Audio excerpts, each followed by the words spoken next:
Oh, I hate Canada. I hate Canada so damn much, and I just want to leave post haste. Because God, when we first discussed, I think last Friday, when Roe was finally aborted in the 135th trimester, something like that. No, it's finally gone and done, right? And Trudeau had a stupid statement about how that every woman should have a right to choose her own medical freedom. Okay, cool. What about your vaccine mandates? Nothing. Anyways, no, he'd continue to fucking blather on because he's an idiot. Trudeau says Roe decision is an attack on everyone's rights and freedoms. Yes, birthing people everywhere most affected. Oh, we'll fight for abortion rights in Canada, Africa. Wait, what? And the United States. Huh? No, like 26 or 24 states and probably like 26 territories overall are gonna have abortions. It's totally fine, dude. You need to just hop into one of those cars that you hate, or I don't know, just a plane, which again, you're all about medical liberation. It's your body, it's your choice. Just, get yourself hooked up. And you can still go get the scrape if everything else has been, forgotten in the interim, right? And again, abortions, whatever they cost, like what, non-aggressive 4 digits or something like that, as opposed to what the litany of other choices that are out there, right? Like that's the first line of defense, okay? An abortion, okay? But I want to see, I just want to see what this asshole was talking about when it comes to, we need to affirm rights around the world because that's your job. Nobody takes you seriously, you fucking dork. Just choose that cute thing that's next to you because that's not bad. Anyways, Prime Minister Justin Trudeau, ugh, God, that hurts me a little bit every time I read it, commented on the United States Supreme Court decision on last Friday, to overturn Roe v. Wade, which will in turn give abortion rights back to the states. Yeah, exactly. Trudeau said the decision was an attack on women's and everyone's rights and freedoms, except for, like, unborn children. Okay, cool. Baby murderers BTFO'd. Whatever. Okay. Today's a difficult day. What is it? Your abortion day? Somebody fuck you in your pussy? The judgment coming out of the United States is an attack on women's freedoms. And quite frankly, it's an attack on everyone's freedoms and rights.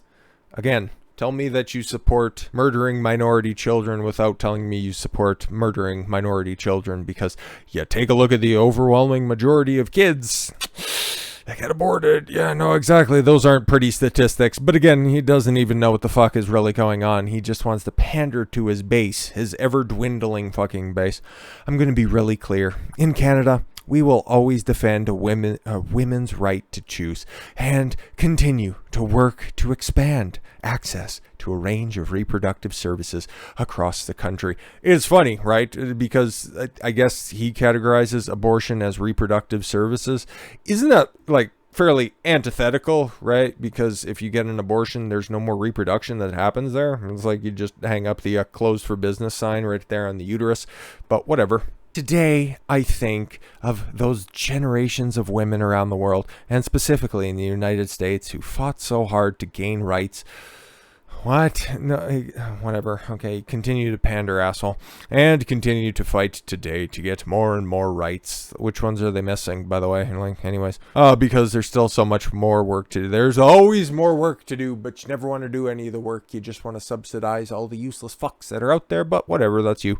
And are facing this devastating setback. Yes, this devastating, gut-wrenching abortion. Oh, that you can't have in half the states. Anyways, it shows how much standing up and fighting. I don't care. This is just so pathetic. Okay, Foreign Affairs Minister Melanie Joly. Oh, okay. Oh man, the side profile was a lot more appealing than this straight-on gap-tooth look. Don't really care. Also commented on the ruling. Okay, she's Foreign Affairs Minister. Okay, so what does this have to do? Like, is it... Are we under the pretense that women are just walking around with little borders in their crotch, and when a kid's born, he's crossing into a certain nation? Like, is that what we're doing here?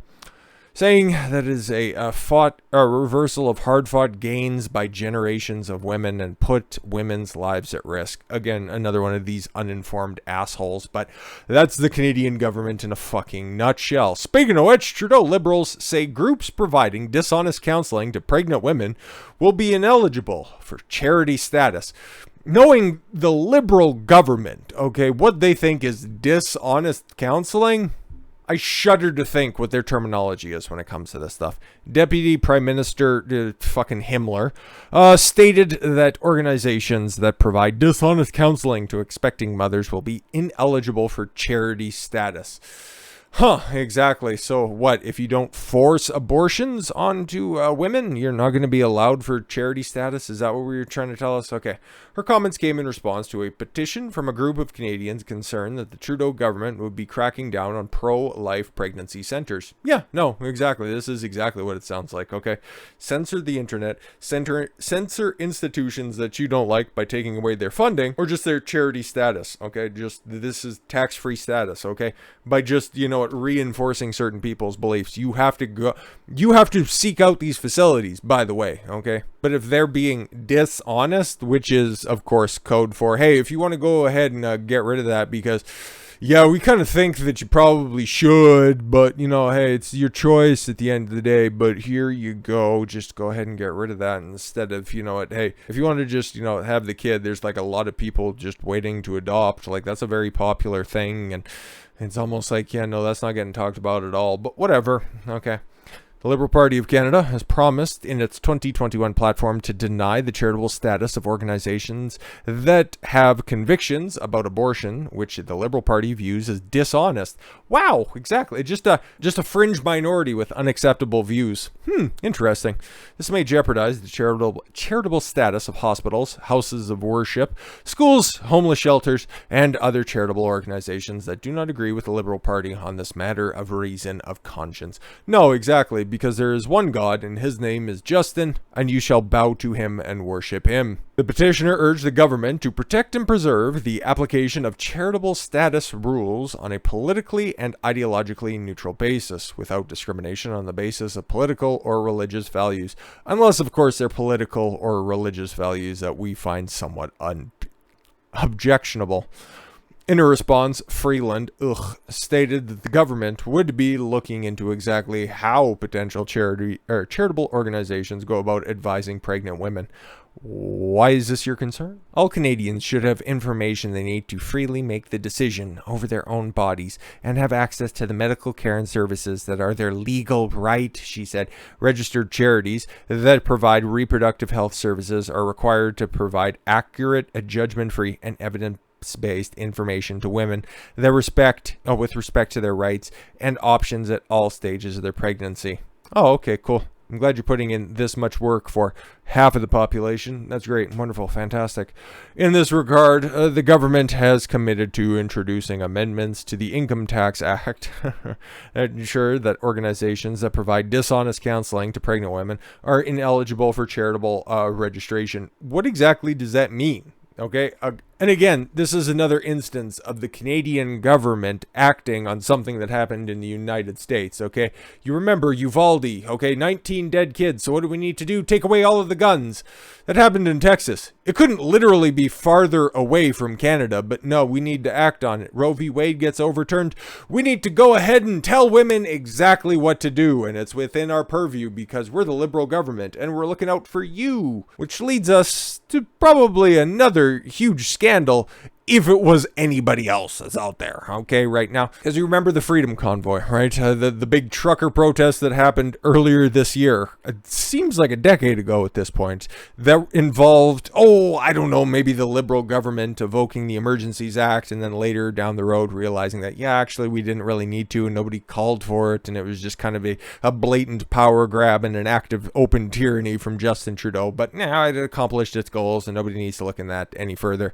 Great, wonderful, fantastic. But the Freedom Convoy organizer, one of the two, right, Tamara Lich, she was arrested and held in Toronto or Ottawa specifically, something like that, because she was such a danger out there because she might, get this, use her words. Well, guess what? She was arrested in Medicine Hat, Alberta. For what exactly? Why? Why exactly? Did she, I don't know, hop in her big rig and decide to run down a bunch of people on the sidewalk? Nope. She firebombing abortion clinics? I don't think so. Okay. What did she do? Criticize the government. Yeah, no, exactly. That was it. Criticize the government. But she wasn't allowed to do that because that was one of the conditions of her release. Welcome to Canada. Don't you dare criticize dear leader because he'll have you thrown in jail. He's all about a woman's right to choose, right? He's all about empowering women. Tamara Lich, very much a woman. Freedom Convoy organizer Tamara Lich was arrested in her hometown of Medicine Hat, Alberta on Monday. And yeah, this is in Alberta, okay? You didn't think that there'd be snitches around every corner, but here we are. Lich was reportedly arrested after criticizing the government, which was one of the conditions given to her upon her release. Unbelievable. It's like Pastor Artur Pawlowski, okay? He was the pastor from the street church in Calgary, also in Alberta. What the fuck is going on here? I used to like this province. I used to like this country too, but then that fuck showed up in 2015 and fucked everything up for everybody. But he has to, if he's talking anything about, I think, restrictions, he has to give this entire screed. I'm not making this up. He has an entire speech that he needs to read out before he does any interview, before he gives any position that he holds, that this isn't, you need to consult. He has to give the fucking YouTube disclaimer in real life or face jail time. So I wonder what the big discretion from Tamara Lich was. Tamara Lich's lawyer, Keith Wilson, told Rebel News that the police informed her that they are keeping her for 6 days until she can be transported to be extradited to Ontario? What the fuck? Lich was released from jail after 18 days behind bars. Good refresher course. She was arrested in Ottawa on February 17th, charged with violating Criminal Code Section 464 for having counseled mischief. Locked in jail without due process for 18 fucking days. Counseling mischief. It sounds like something that you'd accuse the neighborhood kids of doing if they were playing too loudly in the street. Stop with all the mischief or I'll have you thrown in jail for 2 fucking weeks. Okay, 2.5 weeks for Christ's sakes. The obstruction, interruption, and interference with the use and enjoyment of property. Like what? Can you point to any of it? I violated it after we invoked the Emergencies Act, which was unconstitutional anyways. But, okay, the police then charge her with willfully obstructing, interrupting, or interfering with the lawful use, enjoyment, care of Section 430 of the Criminal Code. Wonderful. Post-Millennial reports, it's weird that they're citing themselves, but all right. The Justice Center for Constitutional Freedoms, John Carpe. After spending 5 nights in jail, Ms. Lich was denied bail February 22nd. That's all nice. Don't need to go back to all this stuff. The final word, and this is apparently what she violated. Okay, Miss Lich is out of jail and on her way back to Alberta. This is talking about finally getting released in Ottawa, only to go back to Medicine Hat, only to be arrested and held before she gets extradited back to Ontario. That makes no sense. Okay, but she is only partially free. Her bail conditions include not protesting, not using social media, and not having anyone post on her behalf. These conditions obviously violate her charter freedoms of expression, association, and peaceful assembly. Ms. Lich has no criminal record. Yeah, again, which makes this incredibly fucking egregious. She has consistently and repeatedly urged protesters to be peaceful and respectful. Yep, no, exactly. And there's a lot of video footage backing all of that up, and 0 calls for any sort of violence that's out there. So, imagine that. But because liberal government now controls the internet, of course, they have every right and opportunity to do some deep fakes on their own behalf. Not saying that happened, but she poses no risk to public safety, and there is no rational basis or justification for the imposition of these severe restrictions on her right as a Canadian citizen to exercise her charter freedoms. So again, what did she do, and why is she being held for 6 days? Oh, probably because some Karen in the neighborhood was probably sick and tired of her shit, just seeing her face, and she incited that very evil trucker protest where we can still hear honks to this very day, and they tried to burn down a condo unit or something like that. Whatever she listened to on CBC, of course. Because they only tell the truth, as those evil fascists over there at Rebel News and Post-Millennial that only tell people the fake news and disinformation. So I need to do something about this. I need to stand up for my hero Justin Trudeau in this one and have this evil woman put back in jail for what exactly? Probably said that, she criticized the government. She criticized the government and got thrown in fucking jail. Okay. Again, Justin Trudeau, a woman's right to choose. Justin Trudeau, throw that bitch in jail for criticizing the government. I am shocked for words when it comes to this stuff. It's just so fucking baffling. And pack your shit and get out of this failed fucking country, because guess what? This ride don't get off for another 3 goddamn years, because he's got a pact with the NDP and they ain't fucking backing down because they love being the fucking hand man for old Trudeau. So there's no hope at the end of this tunnel. Get the fuck out while you can. With all that said, thank you all very much for the gift of your time. I've been Don Consuelo. I want you to follow your gut and get after it. Take care, everyone.